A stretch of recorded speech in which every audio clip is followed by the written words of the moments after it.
Hi viewers, welcome to doctor Ashraf official. கதையும் மருந்தும் அப்படிங்கிற நம்மளுடைய தொடரில் நமக்கு ரொம்ப பிடிச்ச கதைகளின் மூலிமா நம்ம அன்றாட வாழ்க்கைக்கு தேவைப்படுற மருத்துவ குறிப்புகளை பார்த்துக்கிட்டு இருக்கிறோம். இன்னைக்கு என்ன கதை பற்றி பார்க்க போகிறோங்கிறத பார்க்கலாங்களா? வாங்க கதைக்குள்ளே போகலாம். ஒரு ஊரில் ஒரு குருவும் அவருடைய பல சீடர்களும் இருந்தாங்க. அவங்க எல்லாரும் சேர்ந்து வேற ஒரு ஊருக்கு பிரயாணம் செய்யறதுக்கு தயாரானாங்க. அப்போது அந்த பிரயாணத்துக்கு தேவைப்படுற பொருட்களை பல மூட்டைகளாக கட்டி குரு வச்சுருந்தாரு. அதில் ஒவ்வொரு சீடன்கிட்டையும் ஒவ்வொரு மூட்டையை எடுத்துக்க சொல்கிறாரு. அப்போது ஒரு சீடன் மட்டும் அதில் இருக்கிறதுலே பெரிய மூட்டையை பார்த்து எடுக்க போகிறாரு.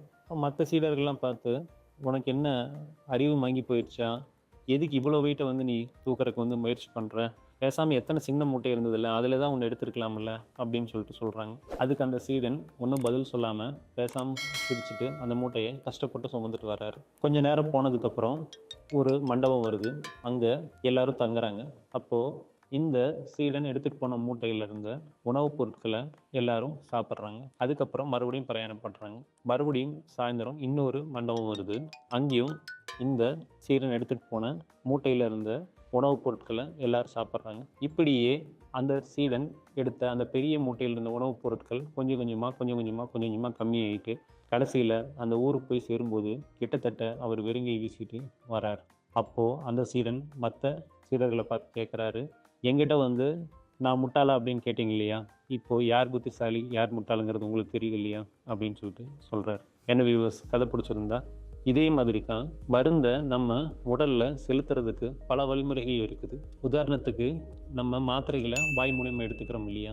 அதில் ஆரம்பித்து நம்ம தோலில் தடவக்கூடிய ஆயின்மெண்ட்ஸில் இருந்து டைரெக்டாக நம்ம நுரையீரலுக்கு கொடுக்குற இன்ஹேலர் மூலிமா, அதுக்கப்புறம் ஊசி மூலிமா நம்ம மருந்து செலுத்துறதுலேருந்து கிட்டத்தட்ட 10க்கும் மேற்பட்ட முறைகளில் நம்ம மருந்தை உடம்புல செலுத்துகிறோம். இதில் ஒவ்வொரு முறைக்குமே ஒவ்வொரு ப்ளஸ்ஸும் இருக்குது, மைனஸ் இருக்குது. உதாரணத்துக்கு இப்போது நம்ம வாய் வழியாக சாப்பிட்ற டேப்லெட்ஸ் பார்த்தீங்க அப்படின்னா பெரிய ப்ளஸ் என்னன்னு கேட்டிங்கன்னா, யாருடைய தயவும் நமக்கு தேவையில்லை. நம்ம டைரெக்டாக மருந்தை வாயில் வச்சு முழுங்கிடலாம். ஆனால் மைனஸ் என்ன அப்படின்னு பார்த்தீங்கன்னா, அந்த மருந்து ஜீரண மண்டலத்துக்குள்ளார போகணும், லிவருக்குள்ளார போகணும், நம்ம சிறுகுடல் மூலிமா உறிஞ்ச பண்ணணும். இந்த எல்லா இடத்துலையும் அது சைடு எஃபெக்ட் கொடுக்கும். இதுவே நம்ம ஊசியின் மூலிமா செலுத்துகிற மருந்துகளுக்கு பெரிய ப்ளஸ் என்ன அப்படின்னு பார்த்தீங்கன்னா, அந்த மருந்து டைரெக்டாக ரத்தத்தில் கலந்துடுது. அதனால் உடனே வேலை செய்யுது. சைடு எஃபெக்ட்ஸ் ரொம்ப கம்மி. ஆனால் அதில் மைனஸ் என்னன்னு பார்த்தீங்கன்னா, அதை நமக்கு செலுத்துறதுக்கு ஒரு டாக்டரோ அல்லது ஒரு நர்ஸோ நமக்கு தேவைப்படுவாங்க.